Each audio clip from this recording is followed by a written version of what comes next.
Puasa jalan, badan tetap semangat. Webinar persembahan Meaningful Ways didukung penuh oleh MSP, Meaningful Support Program. Bismillahirrahmanirrahim. Allahumma inna nas'aluka ilman nafi'an wa na'udzubika min ilmin la yanfa'. Rabbi zidni ilma warzuqni fahma. Amin. Untuk itu kepada Dokter Gustaf, dipersilakan Dok. Oke, terima kasih Kang Reza. A'udzubillahi minasyaitonirrajim. Bismillahirrahmanirrahim. Yang jawab salam saya semangat walaupun masih pagi. Saya doakan bebas hutangnya. Saya doakan juga bahkan bisa melunasi yang bukan hutangnya, ya, amin. Karena saking banyak uangnya. Bisa berangkat umroh, bisa keluar dari segala problematika hidup yang ada saat ini. Assalamualaikum warahmatullahi wabarakatuh. Wih, gerak mulutnya semuanya nampak bersemangat. Keren. Amin ya, insya Allah terwujud terkabul semua doa-doa baik kita. Amin.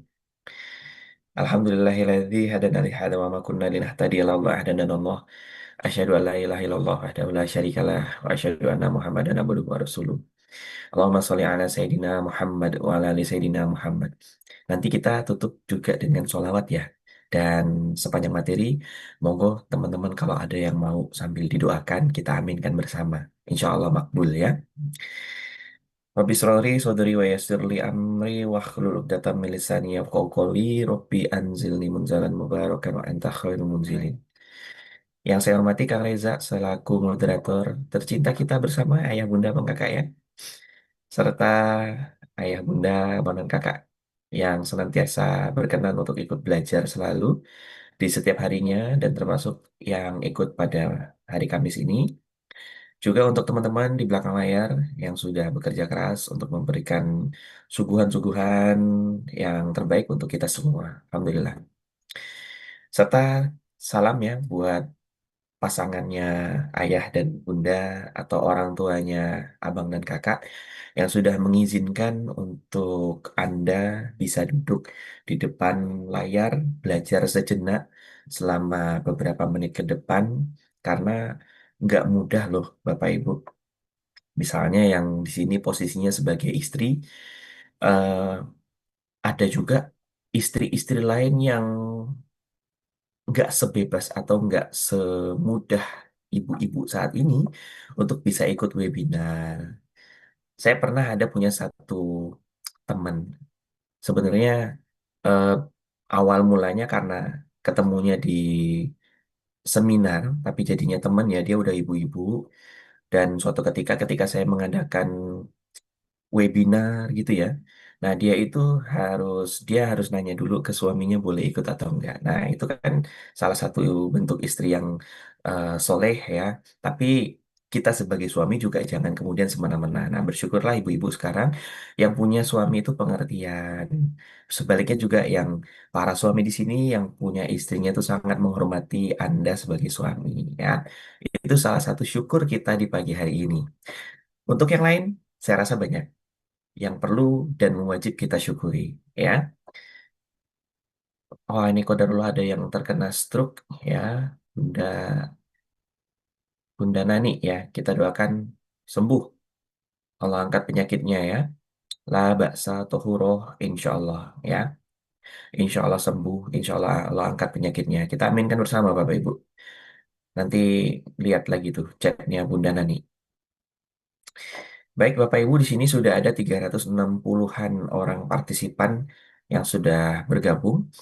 Saya mungkin ngomongnya nggak secepat kayak biasanya karena ini lagi kurang enak di tenggorokan ya. Takutnya nanti malah kesleo karena masih ada beberapa webinar lagi setelah ini. Jadi harus saya eman-eman suaranya, harus eman-eman tenggorokannya ya Kang ya. Tapi tetap saya akan berikan yang terbaik untuk ayah bunda bang kakak di pagi hari ini. Karena saya meramu materi ini pun hampir kurang lebih 4 hari saya cari-cari data. Terus kemudian saya masukkan ke dalam satu slide presentasi yang berjudul Puasa Tetap Jalan, Badan Makin Sehat. Terus ada yang nanya, gimana caranya? Emang bisa? Nah, kenapa kok nanyanya gitu? Karena memang kebanyakan orang ketika puasa tuh lemes, loyo. Belum lagi apa coba? Penyakit yang langganan kena ke orang-orang yang lagi puasa tuh penyakit apa? Ada dua coba. yang bisa menyebutkan nih antara dua ya, dia adalah seorang pengamat atau dia adalah seorang korban. Ada dua penyakit yang paling sering muncul ketika bulan puasa. Ya, GERD, ya mirip-mirip lah ya. GERD, pusing. Oke, satu poin penyakit sudah betul. Satu penyakit yang lainnya yang masih belum ada yang menjawab. Apa sih? Coba. Nggak ada yang jawab nih. Ya udah, cukup. Terima kasih atas partisipasinya teman-teman yang sudah menjawab ya. Jawabannya nggak ada yang salah. Nah, tapi kebetulan yang kena ke jawaban yang saya maksud itu baru yang tentang sakit mah ya.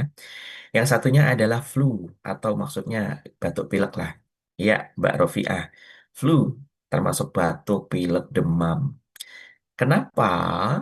Karena banyak orang ketika bulan puasa, bla bla bla bla ini yang nanti akan kita bahas. Nah, seperti tadi tuh yang kita simak di video yang muncul sebelum materi, keren banget itu videonya. Tim yang sudah membuat keren ya. Saya kita patut doakan, kita patut apresiasi karena dapat membuat apa ya? Suatu narasi yang bagus karena memang betul ya, ada banyak orang yang melaksanakan puasa tuh tapi hatinya tetap kosong. Merasa puasa yang kita jalani kemarin kok kayak nggak ada perubahan, nggak ada hasil ya. Bisa jadi mungkin kemarin niatnya kurang sempurna, cara menjalaninya juga kurang sempurna, gitu ya. Nah, mudah-mudahan deh dengan teman-teman selalu stay di meaningful ya, meaningful ways. Teman-teman bisa dapetin banyak banget insight karena tadi katanya ada 30 materi ya. Sorry, pokoknya 30 hari full dengan ilmu insya Allah bersama Meaningful Ways. Oke? Dan buat teman-teman yang sudah menjadi keluarga besar Meaningful Support Program, kita juga patut doakan mereka mendapatkan pahala amal jariah atas harta dan doa yang sudah mereka tunaikan untuk keberlangsungan acara kita setiap hari seperti ini. Ya, karena teman-teman, Zoom itu juga perlu dibayar. Bener ya, Zoom yang kita pakai kayak gini nih, bisa menampung sampai 1.000 orang tuh harganya lumayan loh. Ratusan ribu loh itu. Itu kalau belinya di Calo. Kalau belinya langsung dengan apa? Dengan agen, kok agen? Langsung official ke Zoom-nya itu bisa sejutaan. Kalau untuk yang kapasitas 1.000 ya. Nah, jadi kita patut mendoakan selalu teman-teman kita yang sudah tergabung di MSP. Oke, siap belajar semuanya teman-teman? Sudah duduk manis? Bagi teman-teman yang baru bergabung, ahlan wa sahlan, selamat bergabung. Silakan cari tempat duduk yang enak, posisi menentukan prestasi ya. Dan silakan Bapak Ibu dinikmati cemilan yang udah kita bagikan. Coffee breaknya, halu ya halu. Oke, nah ini refreshing aja manfaat puasa. Wah, dalam hati Bapak Ibu. Wah, ini pasti manfaatnya ini nih, ini nih. Ayo deh, daripada ngomong dalam hati, coba turahkan di dalam kolom chat. Bagi yang sudah nulis di kolom chat, kita doakan segala hajatnya terkabul oleh Allah Subhanahu wa taala. Segala kebutuhannya Allah cukupi. Amin. Apa sih manfaat puasa? Coba ketik di dalam kalimat yang singkat. Menghemat biaya hidup. Wah, keren nih partai kejujuran. Betul sih ya, kalau memang menjalaninya dengan baik dan benar ya, biasanya malah hemat. Tapi kayaknya masih sulit untuk orang-orang bisa benar-benar hemat di bulan puasa. Memperbaiki HGH, wih keren ini. Kayaknya udah pernah ikut kelas-kelas sebelumnya ini ya. Detox tubuh, tubuh makin sehat, refresh badan, sehat jiwa dan raga, menjadi orang bertakwa, keren. Mas Haryanto, keren ya. Terus apa lagi? Lebih sehat, menyehatkan ginjal. Wih, bagus nih. Pak Hedi Sampurno mengistirahatkan saluran pencernaan, Richard Iman. Mbak Army keren. Ini beda sendiri nih, tambah gemuk. Itu fenomena loh ya. Fenomena loh. Bener itu ada juga yang ngalamin. Makin puasa kok malah makin gemuk ini ya. Berarti ada yang salah ini. Oke, mungkin Cukup ya, Bapak Ibu. Ternyata rame banget yang partisipasi. Kita doakan ya tadi ya, yang udah kita niatin. Amin, amin, amin ya Rabbal Alamin. Di hari Kamis, mendekati hari Jumat, waktu ba'da subuh, ya, insya Allah masih banyak banget berkah dari Allah Subhanahu Wa Taala. Sudah ya, cukup ya teman-teman. Mari kita lihat, ada nggak jawaban teman-teman yang kena tadi? Tapi yang saya tampilkan mungkin nggak banyak ya, nggak semua juga ya. Tampilkan beberapa. Yang pertama, menurunkan berat badan. Ternyata banyak juga orang yang niat puasanya untuk langsing. Salah nggak dok? Nggak juga salah, tapi kurang sempurna aja sejadinya puasanya. Kalau niatnya hanya satu-satunya untuk menurunkan berat badan. Yang kedua, mengaktifkan sistem autofagositosis. Nah, tadi juga ada yang nyebut HGH ya. Oke, bagus. Ada yang udah kenal kan? Autofagositosis, proses tubuh kita memakan unsur-unsur tubuh kita yang sudah rusak. Jadi kalau kayak kita di rumah, bersih-bersih rumah, buang-buang sampah, nah itulah autofagositosis. Meningkatkan kecerdasan. Nah, di pertemuan yang Kamis yang lalu, apa 2 Kamis yang lalu, kita ada lihat jurnal penelitian orang yang menemui fakta bahwa puasa bisa meningkatkan kecerdasan, ya. Dan itu real ya, terbukti ya. Silakan teman-teman merasakan buktinya. Puasanya benar-benar. Terus kemudian yang keempat, meringankan beban usus. Nah, ini saya tadi jawaban Pak Hadi juga ya, mengistirahatkan pencernaan. Dan saya rasa Bapak Ibu lain juga banyak yang jawab mirip-mirip seperti ini. Pokoknya tentang perut lah. Dan yang kelima, menjauhkan tubuh dari penyakit kronik. Harusnya. Kenapa dok? Kok tubuh kita bisa terhindar dari penyakit kronik? Karena puasa. Tadi ada yang menjawab.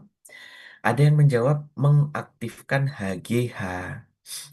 Human Growth Hormone. Dengan aktifnya HGH di tubuh kita, maka insya Allah tubuh kita akan terhindar dari penyakit kronik. Kecuali kalau Allah punya kehendak lain. Ada orang yang sudah menjaga kesehatan tapi tetap jatuh sakit. Husnuzon saja kita. Barangkali Allah punya rencana lain.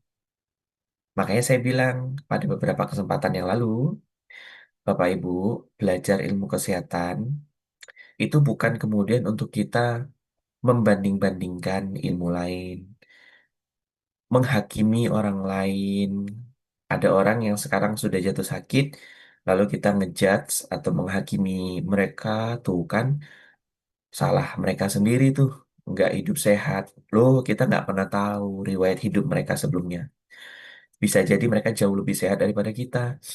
Tapi kenapa dia sakit, dok? Ya kita nggak pernah tahu rahasia Allah. Mungkin, ini mungkin ya, mungkin ada dosa-dosa lain dalam hidupnya orang itu yang Allah pengen dosanya tuh dihapuskan sebelum dia wafat. Kita nggak pernah bisa benar-benar tahu teman-teman ya. Bahkan ketika kita melihat ada seorang pendosa pun, ketika di akhir hidupnya dia sedang dalam kesulitan, misalnya ya ada seorang pendosa yang kita kenal lah dia dengan beberapa dosa yang tampak di publik, terus di sakaratul mautnya tampak dia sangat menderita, sakit macam-macam, sampai akhirnya dia wafat. Nggak boleh sedikit pun lisan kita mengatakan, tuh, rasain dosa dia seumur hidup, akhir akhir hayatnya dia pun Allah sudah siksa. Nggak pernah tahu loh kita. Itu maksudnya siksaan atau ampunan. Bisa jadi ketika dia wafat sudah bersih karena Allah sudah tebuskan, sudah berikan dia kesempatan untuk menebus segala kesalahannya di akhir hidupnya. Jadi kesimpulannya, stop ngejudge orang lain, ya, dan ngejudge diri sendiri juga nggak boleh sebenarnya. Yang boleh apa? Introspeksi diri, udah. Nggak boleh kita budayakan SOSKS, nggak boleh. Apa itu SOSKS? Semua orang salah kecuali saya. Jadi nganggap dirinya yang paling benar. No, merasa soleh itu salah. Merasa salah itu soleh. Jadi kalau ada ngelihat orang lain sakit atau ngelihat orang lain juga sehat, ya keep silent. Cukup simpan di dalam hati saja, jangan sampai keluar dari lisan kita. Oke? Amin, insya Allah. Dan tentunya masih banyak manfaat-manfaat puasa lainnya ya, Bapak Ibu ya. Saya tidak menyalahkan, maksudnya dengan tidak adanya manfaat puasa yang tadi Bapak Ibu tulis, tidak ada di sini bukan berarti salah, enggak. Karena kalau nampilin banyak, nanti malah nggak kebaca, tulisannya jadi kecil-kecil. Jadi saya pilih yang menarik-menarik atau yang pendek-pendek saja. Oke, dan ini data dan fakta teman-teman. Yang saya tampilkan ini hasil coba saya udah coba ngulik-ngulik data ya. Ternyata nggak mudah ya nyari data angka jumlah penyakit di Indonesia tuh ternyata nggak mudah karena pertama biasanya lembaga survei itu em, yang pertama lembaga survei itu biasanya menampilkan hasil yang berbeda-beda. Yang kedua biasanya survei dari pemerintah pun biasanya itu eh, agak mundur ke belakang. Misalnya sekarang udah tahun 2026. Biasanya data terbaru itu 2022 atau 2023. Bukan berarti pemerintah malas, enggak. Tapi bayangin aja, merekap data ratusan juta penduduk Indonesia yang sangat luas seperti ini. Luas negara Indonesia itu mirip dengan luasnya negara Amerika, ya. Bahkan mirip dengan luas benua Eropa. Enggak mudah menghimpun data. Jadi dengan bersusah payah saya mengumpulkan data, dapatlah angka ini. Kalau nanti teman-teman dapetin angka atau data yang berbeda, nggak apa-apa sharing ya. Karena kita tidak sedang mempermasalahkan peringkatnya, kita juga tidak sedang mempermasalahkan angkanya, enggak. Tapi saya sedang mau memperlihatkan kepada teman-teman, apapun penyakitnya, misalnya nanti teman-teman ternyata dapetin data lain, dok, ternyata kedudukan nomor duanya bukan diabetes, tapi penyakit jantung. Silahkan, nggak apa-apa. Cuman, yang mau saya kasih tahu gini deh.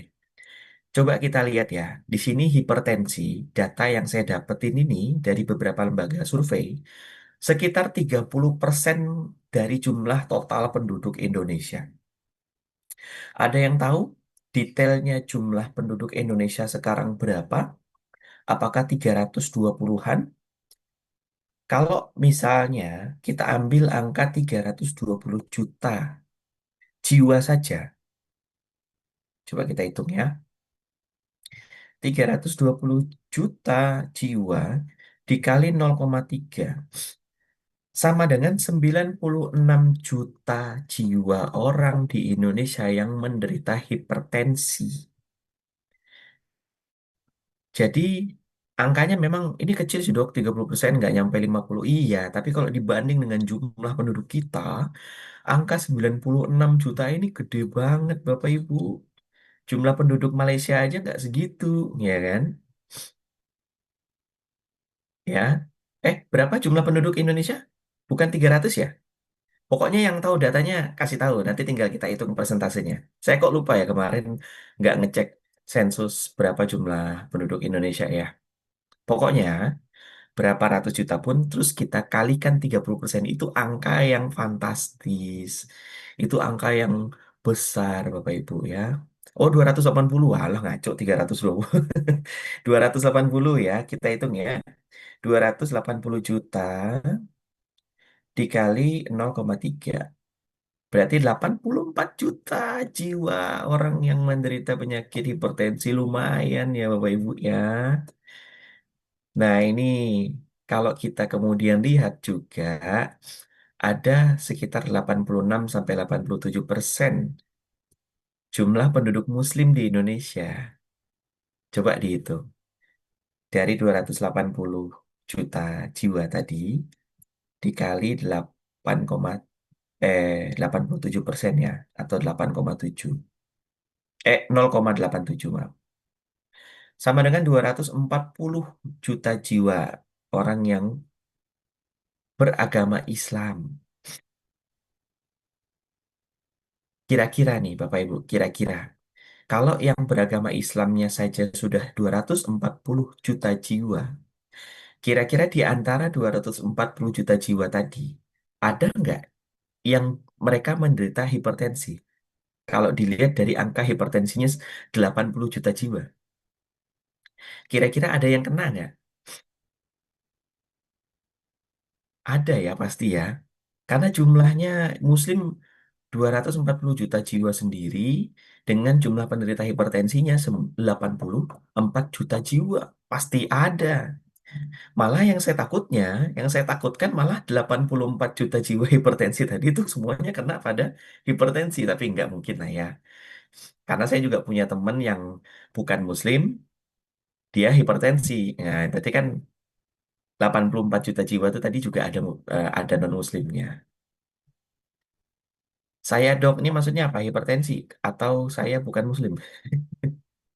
Tapi kalau dari namanya kayaknya nama nama Muslimnya Zunbirzana Utami. Kita doakan lekas sembuh ya, Mbak Zunbirzana. Sembuh, diangkat Allah penyakitnya, nggak hipertensi lagi. Amin. Nah, teman-teman, ini fakta dan data. Sorry, ini data dan fakta. Agak miris sebenarnya. Islam itu ngajarin kita banyak sekali ibadah yang sebetulnya ibadah itu juga banyak keuntungannya untuk kesehatan. Salah satunya adalah puasa. Mau tahu ibadah apa lagi? Muslim bangun subuh-subuh itu juga untuk kesehatan. Muslim dianjurkan sedekah dan zakat itu juga ada manfaatnya untuk kesehatan. Muslim diwajibkan untuk puasa. Itu juga apalagi banyak pembahasan kesehatan tentang puasa ya. Tapi kok kemudian banyak sekali orang Muslim, teman-teman kita, saudara-saudara kita yang malah jatuh sakit. Nah itu kan jadi pertanyaan ya. Apa mereka nggak puasa selama ini? Nah, tapi juga ada orang yang puasa rutin tapi malah sakit juga kan ada ya. Jadi teman-teman pembahasan pagi ini bukan kita mau ngejudge siapapun, bukan mau meragukan tentang puasa juga, tapi ini kita sedang melihat apakah puasa yang kita sudah jalani selama ini benar atau belum benar ya gitu ya. Ya betul Mbak Arinasi juga wajib kita baca Quran dan Quran itu juga banyak manfaatnya untuk kesehatan ya, baik itu kesehatan fisik maupun kesehatan rohani. Mbak Arini nanya, iya betul. Kenapa ya dok? Nah, yuk kita lihat yuk. Kenapa sih banyak Muslim yang udah puasa setiap tahunnya? Belum lagi mereka yang nambah dengan puasa sunnah, ya. Tapi kok angka penyakitnya masih banyak di Indonesia yang bisa jadi yang kena ini banyak Muslim, ya. Mari kita lihat yuk, tanpa bermaksud ngejudge. Kita studi kasus kecil-kecilan, kita lihat apa saja yang mungkin bisa terjadi. Bisa jadi karena kesalahan berulang yang dilakukan selama bulan puasa. Kesalahannya apa, Dok? Ya, nanti kita bahas satu-satu. Jadi bisa jadi mereka tuh sebenarnya udah puasa, tapi ada kesalahan yang diulang-ulang setiap kali melewati menjalani ibadah bulan suci Ramadan. Yang kedua, bisa jadi bulan puasanya sudah sempurna, tapi bulan lain kembali salah lagi. Bisa nggak nih terjadi yang nomor dua nih? Bukan untuk ngelihat orang lain ya, lihat diri sendiri. Pernah nggak bulan puasanya rapi, bangunnya awal, tidurnya awal, makannya nggak berlebihan. Bulan Syawal, Lebaran, main ke tempat saudara, makan.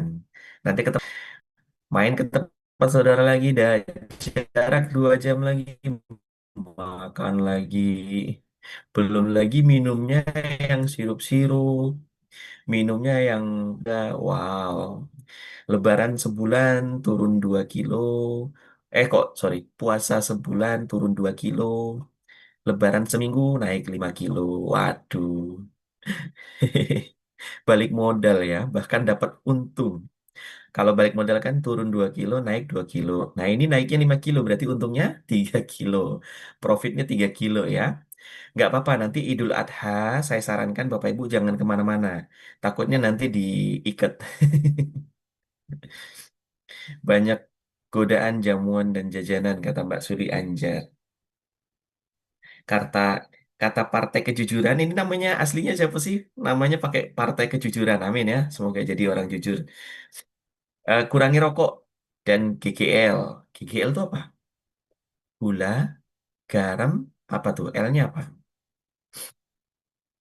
Kita lihat lagi nomor 3. Bisa jadi kini sudah menjalani pola hidup sehat. Tapi riwayat pola hidup sehatnya jauh lebih lama. Misalnya nih, dok, saya sekarang usia 41 tahun. Sudah 2 tahun terakhir ini saya menjalani pola hidup sehat. Wow, 2 tahun. Baru 2 tahun. Berarti 39 tahun kemarin, seolah-olah dia langsung melupakan. Jadi harus sadar juga ya teman-teman ya. Makanya teman-teman yang sekarang sudah berusia, tidak, tetap tidak ada kata terlambat. Tetap ayo kita mulai hidup sehat. Tapi dengan kita mengingat, oh bertahun-tahun yang lalu, lebih banyak lebih panjang masa hidup saya kita jalani dengan hidup yang tidak sehat. Jadi wajar-wajar saja kalau sekarang saya sakit. Nah, gitu ya.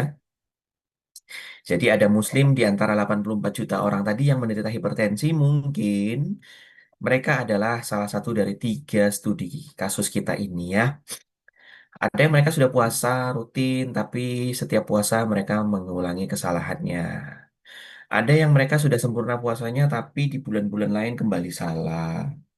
Ada juga yang sudah menjalani pola hidup sehat, tapi riwayat pola hidup tidak sehatnya jauh lebih panjang. Itu ya, kita geser lagi. Perilaku mayoritas kita selama bulan puasa. Ini boleh senyum-senyum malu ya. Nomor 1, sahur banyak tapi minumnya kurang. Ini yang biasa ya. Coba kita sambil muhasabah diri, biasanya kita nyuruh suami dan anak kita atau istri dan anak kita, ayo makan yang banyak sebentar lagi mau azan subuh biar kuat puasanya 1 hari. Loh, ternyata salah Bapak Ibu. Belum tentu cara itu benar. Harapan kita kan, wah makin banyak yang dimakan, semakin banyak dong cadangan energi kita ya. Harapannya bisa tahan tuh 1 hari.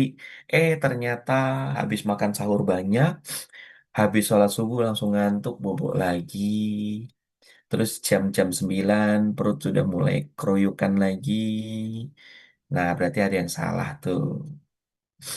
Kemudian yang kedua, sahur mepet. Walaupun ini juga termasuk katanya ya. Coba nanti sambil cariin saya dalilnya, katanya sahur yang dekat-dekat dengan waktu azan subuh itu dianjurkan. Cuman kalau Anda adalah tipe orang yang gerasa gerusuk, saya tidak menganjurkan cara ini. Kenapa? Karena nanti jadinya makannya tuh apa ya? Cepet banget itu. Hapsap-hapsap itu nggak boleh juga. Itu yang juga membuat penumpukan lemak di badan, di perut, karena makannya terlalu cepet. Serius deh, itu juga yang dapat memicu terjadinya sakit mah, karena makan terlalu cepet.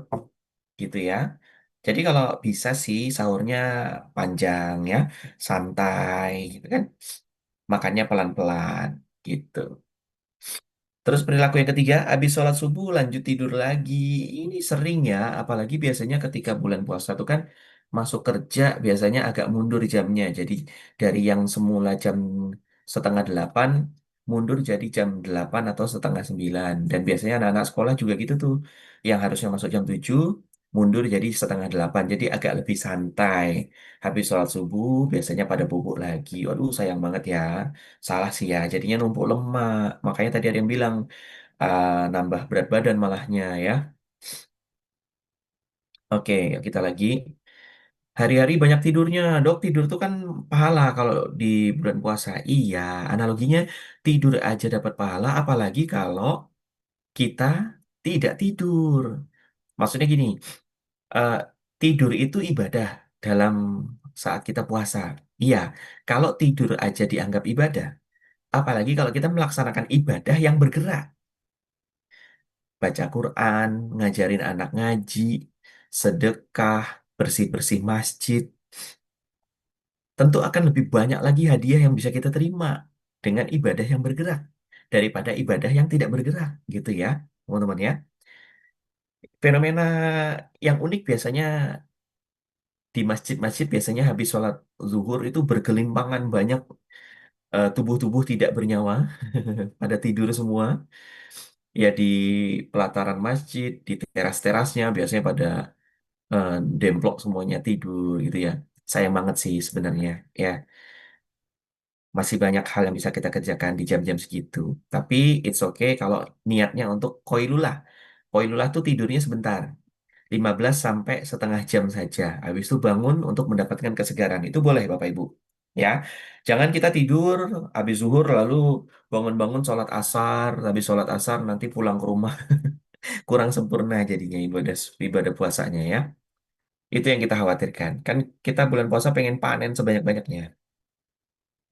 Bagaimana biar nggak ngantuk kalau puasa dok? Ini pembahasannya cukup panjang. Mudah-mudahan nanti Meaningful Ways bisa memfasilitasi kita untuk belajar satu tema supaya mendapatkan apa ya energi yang panjang selama bulan puasa. Nanti ada kok. Oke. Nah ini Pak Hedi nampilkan banyak nih apa nih. Nanti teman-teman silakan baca ya. Poin nomor 5, iftar dengan yang praktis. Ini biasa dilakukan banyak orang ya. Dan bisa jadi kita juga pelakunya. Buka puasa tuh udah pilih yang manis-manis, pilih yang dingin-dingin, pilih yang bisa bikin cepat kenyang ya. Apalagi kalau teman-teman belanja takjil, kalau saya boleh sarankan, kalau teman-teman nggak sempat masak untuk berbuka dan teman-teman memutuskan untuk beli, saya anjurkan teman-teman belinya itu tidak melewati waktu asar. Sekarang kan kalau orang jualan takjil tuh dari jam 2 siang biasanya udah siap ya. Udah mulai naruh-naruh makanan gitu kan. Kalau saya boleh sarankan, belanjalah Anda mendekati waktu asar daripada mendekati waktu maghrib. Kenapa? Karena tubuh kita, perut kita akan semakin kuat laparnya mendekati azan maghrib. Khawatirnya kalau kita belanja makanan ketika sedang dalam kondisi lapar di perut, maka mata kita juga ikut lapar. Pilih ini, pilih itu, pilih ini, pilih, beli, beli, beli, beli, beli. Banyak yang dibeli.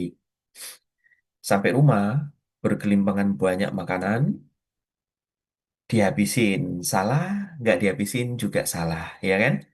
Maka belanjanya ketika perut sedang tidak terlalu lapar. Sehingga kita belanjanya yang efektif. Beli yang diperlukan saja. Oke? Ini hanya sekedar saran lah. Oke. Kemudian yang keenam, makan lagi habis taraweh. Ini juga sering ya. Karena biasanya orang pola pola makannya tuh gini. Habis puasa ada orang yang batalin puasa itu langsung dengan makan, ada juga. Ada juga orang yang habis azan maghrib makan beberapa kue gitu ya. Artinya makannya bukan makan berat. Terus mereka sholat isya dan tarawih, habis tarawih langsung pulang makan makan beratnya, pakai nasi, lauk, sayur, dan lain sebagainya. Yang kita takutkan adalah habis makan itu kan berarti tidak ada aktivitas lain selain tidur. Jadinya akan berpotensi jadinya penimbunan lemak. Kalau saya boleh anjurkan, polanya gini teman-teman. Azan berkumandang, kita batalkan dulu puasa kita, terus kemudian kita sholat maghrib. Gitu ya. Habis sholat maghrib, saya anjurkan Anda kalau mau makan berat langsung aja di saat itu. Sehingga habis sholat isya dan tarawih, perut kita masih kenyang.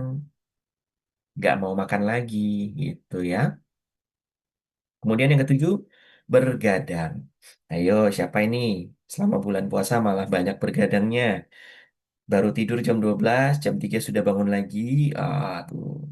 Akhirnya muncul banyak kantung mata, matanya kehitaman gitu ya. Nah, ini 7 hal yang biasanya sering kita lakukan. Jangan kita lakukan lagi di bulan puasa ini ya. Amin. Nah, sekarang kita lihat apa sih kesalahan-kesalahan kita selama kita memilih makanan untuk bersahur dan berbuka kita. Biasanya kita cenderung pilih makanan yang manis-manis biar kenyang, tahan lama katanya, biar berenergi. Karena orang bilang sumber energi itu adalah dari yang manis-manis. Enggak juga teman-teman. Justru Sumber energi terbaik kita tuh bukan dari gula, tapi dari protein dan lemak. Jadi ada anggapan yang salah bahwa sumber energi itu ada dari karbohidrat dan gula. Enggak, sumber energi bukan dari situ satu-satunya. Bisa juga dari protein dan lemak. Justru malah lebih panjang tahan laparnya ketika kita mencukupi protein dan lemak sehari-hari kita. Nah, ini kita lihat yang manis-manis. Ada yang manis alami, ada yang rafinasi, dan ada yang buatan. Mari kita lihat. Manis alami itu ada yang dari fruktosa, ya, buah-buahan, ya. Glukosa itu dari madu, galaktosa itu susu, ya.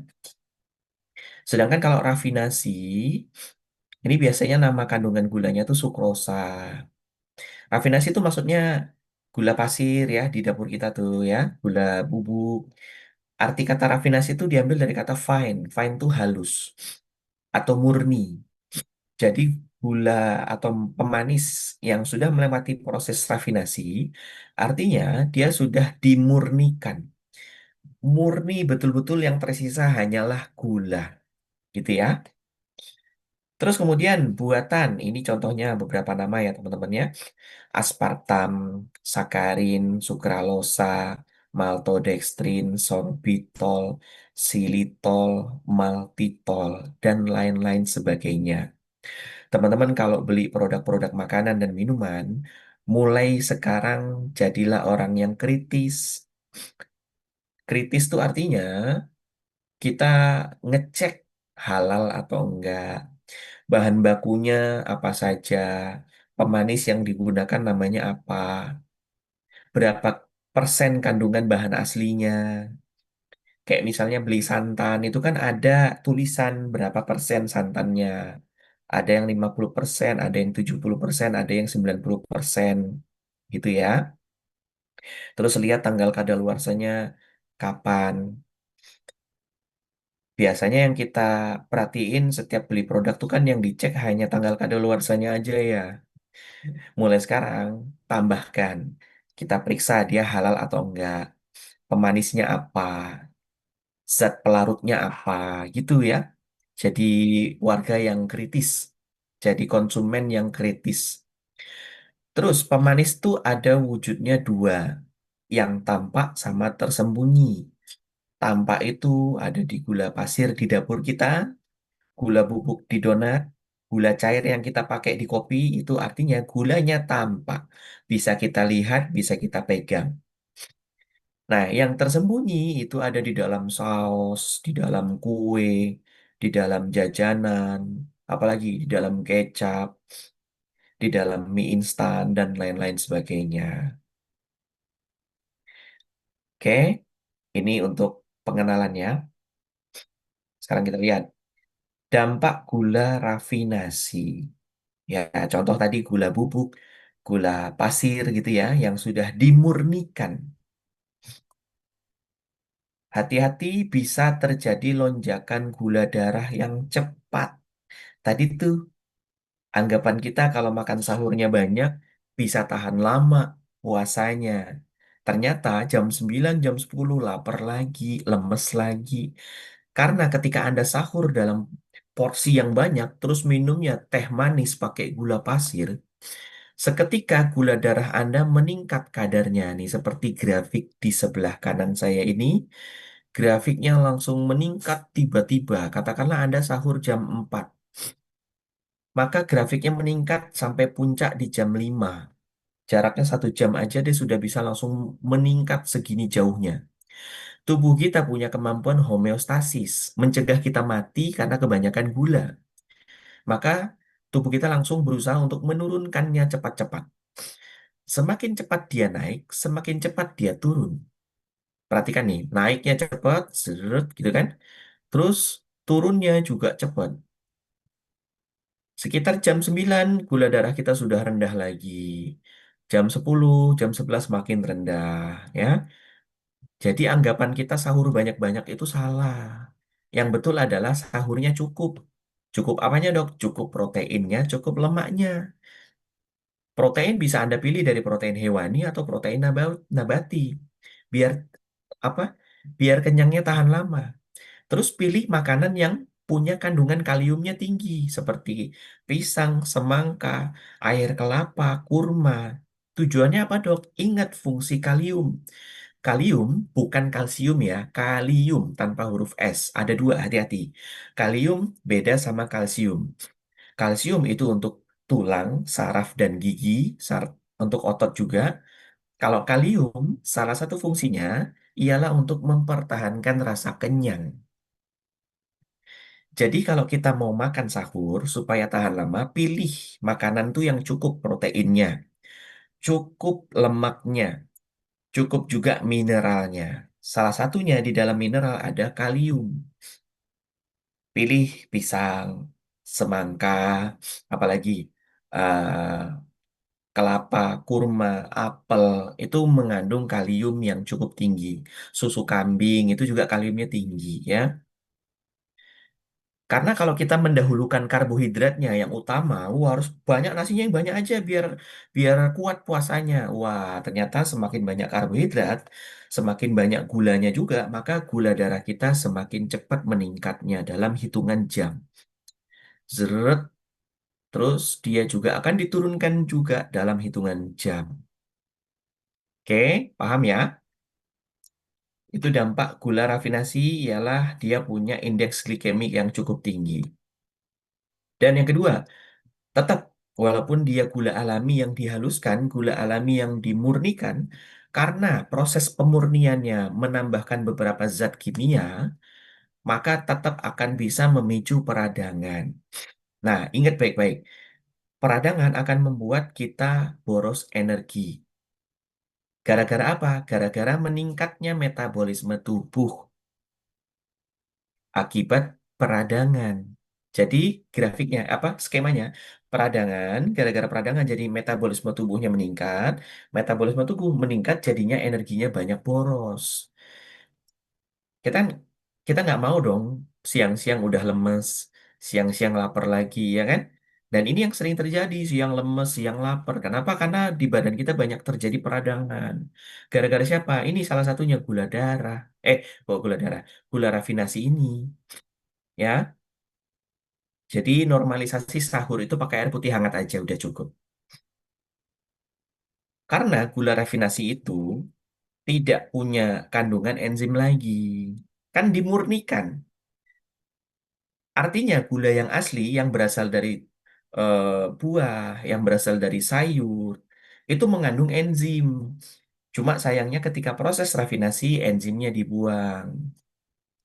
Kandungan mineral dan fitonutriennya juga dibuang. Jadi yang tersisa hanya benar-benar gula saja.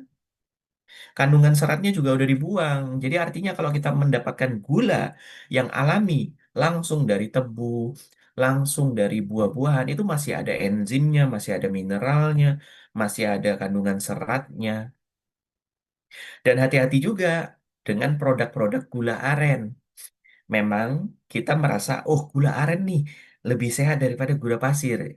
Belum tentu kalau gula arennya juga melewati proses rafinasi, maka yang tersisa hanya tinggal arennya saja. Tidak ada enzimnya lagi, tidak ada mineralnya lagi, tidak ada seratnya lagi. Agak susah ya. Makanya kalau saya pilihnya bukan gula, tapi pemanis alami, stevia. Jadi nggak perlu repot-repot.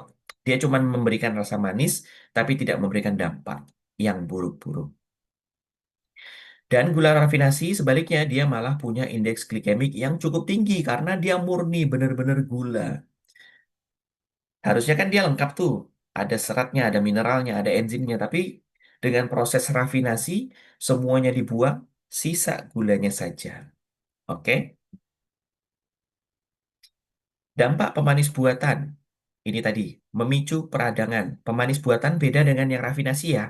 Pemanis buatan tuh yang tadinya ada namanya aspartam, sukrolase dan lain-lain sebagainya, xilitol dan lain-lain sebagainya ya.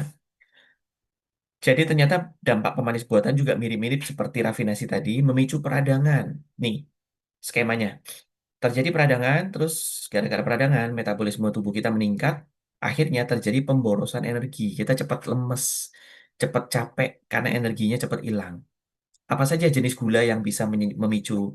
peradangan ini dia, pemanis buatan yang bisa memicu peradangan. Nah, mulai sekarang kalau beli produk, lihat pemanis buatan yang digunakan yang mana? Aspartam kah? Sakarin kah? Kalau sakarin itu biasanya nama Inggrisnya saccharin, saccharin. C-nya double. Saccharin. K-nya pakai C ya. Sukralosa asesulfam K ya. Terus yang kedua, dapat mengganggu pencernaan. Nah, sehingga bisa menyebabkan penurunan menyebabkan penyerapan nutrisi kita terganggu. Apa saja jenis pemanis buatannya? Nih, sorbitol, xilitol, maltitol, dan maltodextrin. Ya, jadi lihat lagi produk-produk Anda. Lihat pemanisnya yang mana? Sorbitol kah? Aspartam kah? Tinggal dicocokin aja dengan gangguan yang bisa terjadi. Dan yang ketiga, gangguan metabolisme. Ini mirip-mirip ya dengan yang peradangan ya. Tapi metabolisme meningkat, membuat nafsu makan kita jadi meningkat. Siang-siang udah lapar lagi, pengen makan lagi, pengen makan lagi. Jadi frekuensi lapar kita memendek. Kalau tanpa pemanis buatan ini, mungkin kita bisa tahan lapar sampai 10 jam. Tapi karena sahurnya kita pakai pemanis buatan ini, akhirnya 3 jam sudah lapar lagi. Apa jenis pemanisnya? Ini dia, high fructose corn syrup. Corn syrup tahu nggak teman-teman? Corn syrup tuh sirup jagung. Mungkin kita dengarnya sirup jagung. Wah, alami nih. Sirup jagung. Nah, tapi hati-hati. Justru biasanya corn syrup ini punya kandungan gula yang sangat tinggi. Hati-hati. Kemudian aspartam lagi juga sama ya, seperti yang di kiri ya. Sukralosa juga sama, asesulfame K juga sama. Oke, ini ya, silakan di screenshot kalau mau jadi bekal, mau digunakan untuk bekal kritisi makanan. Sudah di screenshot ya. Santan, ya ada dua ya, santan alami sama santan olahan. Oke, yang santan olahannya saya blur biar nggak jadi pesan sponsor ya. Memasak dengan santan yang baik dan benar, gimana ya? Lihat nih, campurkan santan hanya saat di akhir memasak. Ketika makanan atau masakan kita sudah mateng, tapi perlu santan ya sudah, tambahkan di akhir. Aduk-aduk sebentar, matikan kompor, udah selesai. Karena santan itu tidak boleh dipanaskan sampai mendidih, tidak boleh dipanaskan dalam waktu yang lama, dan tidak boleh dipanaskan berulang. Wah, dok, rendang makin dipanasin makin enak. Sakarepmu lah, terserah Anda. Saya hanya bisa menasihati. Oke, mudah-mudahan ini bisa dikerjakan ya teman-teman ya. Ini tidak mengandung unsur paksaan. Kalau Anda mau, silakan. Jadi santannya tidak dipanaskan mendidih dalam waktu lama dan tidak dipanaskan berulang. Jadi kalau mau masak gulai nanti waktu Lebaran, nyampurin santannya itu setiap kali masak saja. Jadi masaknya satu-satu. Hari ini mau datang keluarga, maka bikinlah gulai secukupnya, campurkan santan secukupnya. Besok mau makan gulai lagi, kita udah punya induk gulainya. Gulainya kita panasin, terus campurkan santan sebentar, aduk-aduk. Terus kemudian kita makan lagi. Agak ribet sih ya. Tapi coba Anda sadari deh, kalau Anda sudah terkena stroke, siapa yang ribet? Anda juga.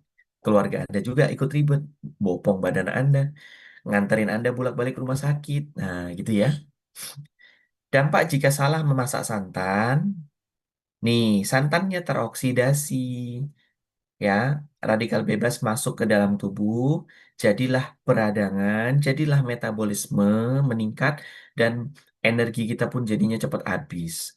Sebetulnya ya teman-teman, dampak buruk gula dan santan itu banyak. Tapi yang saya tampilkan hanya yang berhubungan dengan vitalitas kita selama puasa. Kenapa sih dok, saya puasa kok gampang lemes? Kenapa sih dok, saya makin puasa malah makin cepat lapar? Nah, beberapa faktor penyebabnya itu karena tadi tuh gula, santan, sama yang satu lagi nanti habis ini. Sebetulnya dampak buruknya banyak ya, tapi yang saya tampilkan yang berhubungan dengan energi saja. Kemudian vitamin dan proteinnya rusak. Bayangin, kita makan sesuatu yang sudah rusak, maka dia hanya akan jadi sampah. tubuh kita jadi harus repot menghabiskan energi untuk buang sampah. Jadinya makin banyak energi kita yang dibuang. Sayang banget ya. Silakan kalau ada yang mau screenshot.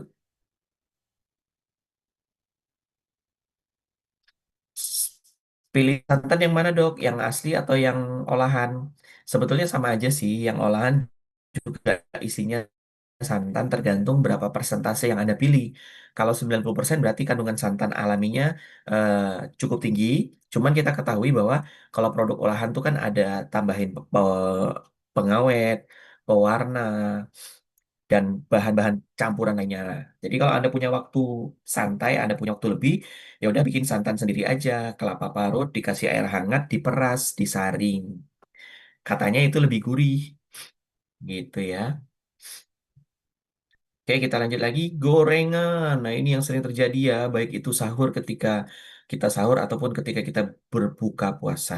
Nah, klasifikasi gorengan kita bagi jadi dua, yaitu dengan yang kebalik ya. Aduh, maaf maaf kebalik. Yang tanpa terigu harusnya di sini ya, ya maksudnya langsung digoreng saja, atau yang dengan terigu. Aduh nih, saya bikin ngantuk ini kayaknya ini ya. Ini yang dengan terigu ya, sama aja sebetulnya, sama-sama jelek ya. Kita lihat harta karun di dalam gorengan. Ada omega 6. Wih, keren ya, Dok. Ada omeganya. Siapa siapa yang bilang keren? Lihat dulu ya. Memang namanya betul omega, tapi lihat dulu. Kedua, lemak trans. Nah, omega 6 dan lemak trans ini mereka adalah pasangan yang komplit untuk membuat darah kita semakin mengental. Kekentalan darah kita meningkat. Kalau kekentalan darah kita meningkat, maka daya tahan tubuh kita menurun. Ya, darahnya makin kental, makin gampang kita sakit. Bulan puasa pengennya sehat malah kena flu, malah sakit mah, malah kakinya bengkak, dan lain-lain sebagainya.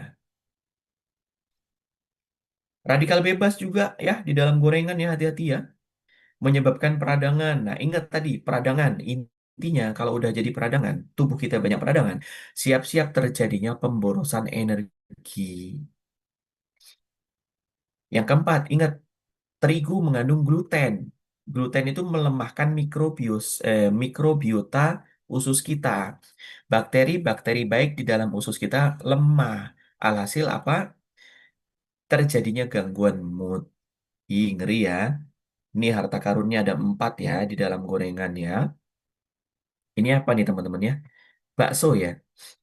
Bakso digoreng ya. Waduh, ini udah berapa kali proses nih berarti ini. Daging sapi dijadikan adonan, terus kemudian direbus jadi bakso, kemudian digoreng. Waduh, 4 sampai 5 proses. Semakin panjang proses, semakin hilang enzimnya, semakin habis nyawanya. Maka yang kita makan hanya tinggal sisa sampah-sampahnya saja. Kesimpulan, puasa memang bukan jadi satu-satunya penentu sehatnya seseorang. Jadi, kita jangan kemudian hanya mengandalkan puasa saja. Oh, yang penting kita puasa kan, kita akan sehat. Nah, tapi perhatikan juga sahurnya, berbukanya, aktivitasnya, dan bulan-bulan lain selain bulan Ramadan kita juga harus perhatikan. Ya, yang kedua, hati-hati jangan sampai bulan Ramadan menjadi bulan sia-sianya kita. Seperti yang dikatakan di video tadi kan, bulan Ramadan malah hati kita hampa. Jangan sampai ya. Dan yang ketiga, puasa sempurna itu jika pilihan pre, durante, dan postnya baik dan benar. Tahu nggak maksud pre, durante, dan post? Ini sebenarnya istilah medis ya. Tapi saya sengaja perkenalkan ini biar teman-teman juga terbiasa. Pre itu diambil dari kata pra. Pra itu apa artinya? Sebelum. Artinya pilihan kita sebelum kita menjalani puasa. Artinya apa? Ketika sahur, pilih makanan yang tepat, cocok dan cukup proteinnya, lemaknya, enzimnya, dan mineralnya. Serta cukup juga airnya. Durante itu diambil dari kata bahasa Inggrisnya during. During itu selama atau selama proses berjalan. Berarti durante itu artinya ketika kita puasa, ngapain aja kita? Hanya tiduran saja kah? Atau kita ngegibah kah? ngegibah tuh ngabisin energi yang banyak juga loh teman-teman. Ya. Terus kemudian pos. Pos itu artinya sesudah. Artinya pos itu kalau kita cocokin di bulan suci Ramadan adalah ketika kita berbuka puasa. Pilih makanan buka puasa tuh yang ringan-ringan, ya. Lebih banyak airnya daripada makannya. Gitu boleh. Pilih-pilih yang seperti itu ya. Ini beberapa kesimpulan yang mudah-mudahan bisa jadi pegangan buat kita semua. Supaya kita nggak bersombong diri, supaya kita tidak berlupa diri, dan selalu upgrade dirinya dengan banyak ilmu serta pengetahuan yang bermanfaat. Tujuannya adalah supaya Allah ridho, Allah masukkan kita, golongkan kita ke dalam golongan orang-orang bertakwa. Amin, amin, amin ya Rabbal Alamin. Terima kasih atas perhatiannya Bapak Ibu. Mari kita akhiri materi ini dengan sama-sama mengucapkan solawat kepada baginda Nabi Muhammad SAW. Allahumma sholli ala Sayyidina Muhammad wa ala ali Sayyidina Muhammad. Yang baik-baik datang dari Allah Subhanahu wa Ta'ala, yang kurang baik datang dari diri saya pribadi. Untuk itu saya minta dimaafkan ya Bapak Ibu ya. Demikian mungkin yang bisa saya sampaikan. Saya izin pamit, harus berangkat dulu ke kampus. Nah, ini masih jadi mahasiswa ya saya ya. Masih unyu-unyu, masih sekolah. Jadi saya kembalikan kepada Kang Reza. Monggo, silakan kalau ada aktivitas lanjutan setelah sesi saya ini. Saya izin pamit. Terima kasih atas perhatiannya, Bapak Ibu semuanya. Termasuk Kang Reza sudah mendampingi, menemani selama 1 jam terakhir ya. Wassalamualaikum warahmatullahi wabarakatuh. Waalaikumsalam warahmatullahi wabarakatuh. Syukran, jazakumullah khairan, Dokter Gustaf. Wa Terima kasih banyak. iyyakum. Pagi hari ini sudah berkenan memberikan materi yang luar biasa. Semakin siap insya Allah ya Bapak Ibu Masya Allah, semua. tabarakallah. Amin, insya Kita Allah. menyambut bulan Ramadan nih penuh makna, semakin bisa memilih lagi makanan. Itu dia ya. Kalau udah bulan puasa tuh pengen segalanya kita makan. Tapi insya Allah nih biar ilmunya semakin berkah, bermanfaat. Yuk kita niatkan apapun yang kita dapat pagi hari ini dari Dokter Gustaf kita bisa amalkan ya insya Allah. Sekali lagi dok, terima kasih banyak. Kuliahnya lancar di perjalanan. Fi amanillah. Amin, Mudah-mudahan amin ya Rabbal Alamin. semakin berkah hari ini ya insya Allah. Dan bagi Bapak Ibu, gimana dapat sesuatu pagi hari ini? Bagi yang dapat sesuatu, boleh ditulis dong di kolom chat. Dapat apa pagi hari ini? Boleh ditulis satu, dua kata. Daging, pakai santan nggak Bu Linda dagingnya? Betul, betul, Berkah, betul. dapat banyak, dapat ilmu, banyak ilmu. Daging banget kan, Masya Allah tercerahkan. Banyak sama malu. Iya ya, malu ya. Gorengan. Pergi sana gitu ya. Alhamdulillah banyak ilmu, Kang Reza. Terima kasih dokter. Masya Allah. Alhamdulillah. Jazakallah. Khair. Love you pul. Aduh. Dapat ilmu katanya. Alhamdulillah. Banyak salahnya Kang. Jangan nyampah lagi ya teman-teman. Itu dia tuh. Ternyata kalau kita sudah makan makanan yang sudah rusak, ya kita cuman nyimpen sampah aja ya ternyata. Ya Allah. Ternyata banyak kebiasaan kita di bulan Ramadan yang tidak baik untuk kesehatan. Terima kasih dok, ilmu semoga bermanfaat. Amin, amin, amin, amin, amin.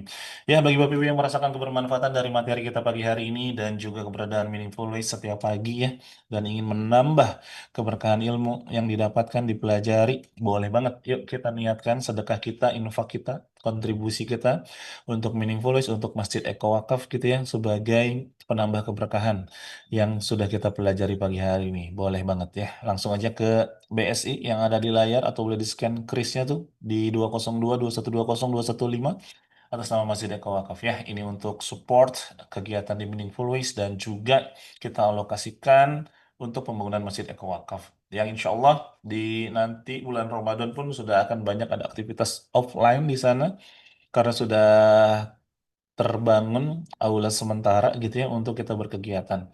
Insya Allah. Saya lagi terima kasih banyak. Dan juga informasi satu lagi sebelum kita tutup, ada satu kelas eksklusif di akhir pekan ini. Silahkan bagi Bapak Ibu yang belum tergabung dengan MSP, tapi ingin ikut kelas eksklusifnya aja, boleh, bisa banget ya. Tinggal klik pendaftaran di kolom chat. Nah, karena kelas eksklusif kita di akhir pekan ini nih untuk keluarga besarku, keluarga besar Meaningful Support Program, silahkan dicatat waktunya ya di hari Sabtu 14 Februari 2026. Kemarin sudah ditanya terus kapan Dokter Agus Rahmadi hadir lagi ke Meaningful Ways. Nah, insya Allah, tapi ini hanya untuk kelas eksklusif ya, untuk keluarga besar MSP dan juga teman-teman yang terdaftar di grup kelasnya gitu. Jadi bagi yang mau ikut kelasnya aja, webinarnya aja di hari Sabtu ini bersama Dr. Agus Rahmadi, MBiomed MA PhD, pemerhati Tibun Nabawi, boleh banget. Kita akan belajar tentang back to fitrah, back to health. Nah, kita akan belajar memahami puasa sebagai mekanisme pemulihan alami tubuh, mengetahui kesalahan umum, kemudian memahami puasa dari perspektif medis dan tibun nabawi. Dan juga kita akan belajar bagaimana menerapkan cara menjalani puasa dengan tubuh lebih stabil dan berenergi. Insya Allah. Silahkan bagi yang butuh info lebih lanjut bisa tanya ke Kak Hadijah atau langsung aja klik. Dan jangan lupa juga ya untuk subscribe channel YouTube kita, Instagram kita, boleh di follow-follow sehingga kebermanfaatan dari Meaningful Way semakin luas insya Allah ya. Itu aja mungkin untuk hari ini. Sekali lagi terima kasih banyak Bapak Ibu Ayah Bunda Abang Kakak semuanya di hari Kamis yang semakin manis. Teriring doa-doa terbaik dari saya dan juga tim di belakang layar yang terlibat buat Bapak Ibu Abang Kakak keluarga besar Meaningful Ways dimanapun berada, semakin diberkahi, semakin dibahagiakan sama Allah, semakin lapang dadanya, semakin tenang, semakin berkah berlimpah ya rezekinya insya Allah, semakin siap. Dan doa yang mesti kita ulang-ulang terus nih di satu pekan lagi sampai bulan Ramadan, mudah-mudahan Allah ridha menyampaikan umur kita memasuki bulan Ramadan ya. Bismillah ya. Kalaupun misalkan nanti dipanggil pulang gitu, mudah-mudahan bisa pas bulan Ramadan ya Allah gitu ya. Nawar gak gitu ya. Makanya dari itu yuk kita memohon umur panjang yang berkah, bermanfaat buat banyak orang insya Allah ya. Dan terakhir, sama-sama kita akhiri dengan mengucap hamdalah. Alhamdulillahirabbil alamin. Subhanaka Allahumma wa bihamdika asyhadu an la ilaha illa anta astaghfiruka wa atubu ilaik. Barakallahu fikum. Berkah selalu. Selamat beraktivitas. Wassalamualaikum warahmatullahi wabarakatuh dan kirimkan doa-doa terbaik buat kita semua. Waalaikumsalam Waalaikumsalam warahmatullahi warahmatullahi wabarakatuh. Hati-hati Bunda Ambar di jalan. Alhamdulillah. Sampai ke bulan Ramadan dengan Sehat-sehat Bu Teti, Bu Siti Maria, Bu Nelly, Bukit Tinggi, Bu Intan, sehat-sehat Bu. Baiklah. Bismillah ya Allah Akbar. Sampai jumpa di Baitullah. Pak Sugeng sehat sehat Pak Sugeng. Sama-sama. Gula dan Ayu juga lagi di jalan. Fi amanillah semuanya yang lagi di jalan ya. Selamat sampai tujuan. Insya Allah. Pamit. Sampai jumpa di Baitullah. Amin. Oh Allah, because of you I feel blessed. Because of you, oh Allah, because of you I feel blessed. Oh Allah, because of you I feel blessed. Because of you, oh Allah, because of you I feel blessed. You're a gift, and the more I discover, I found peace in my mind, body, and soul. Through your light, I can never be broken. You're my shelter in the time of storm. And I can't stop thinking about you. I know you're here by my side. You're the reason I feel so amazing. Thank you for being part of my life. Subhanallah, Alhamdulillah, I can't live without my deen. Subhanallah, Alhamdulillah, I can't live without my deen. Oh Allah, because of you I feel blessed. Because of you, oh Allah, because of you I feel blessed. Oh Allah, because of you I feel blessed. Because of you, oh Allah, because of you I feel blessed. 'Cause I find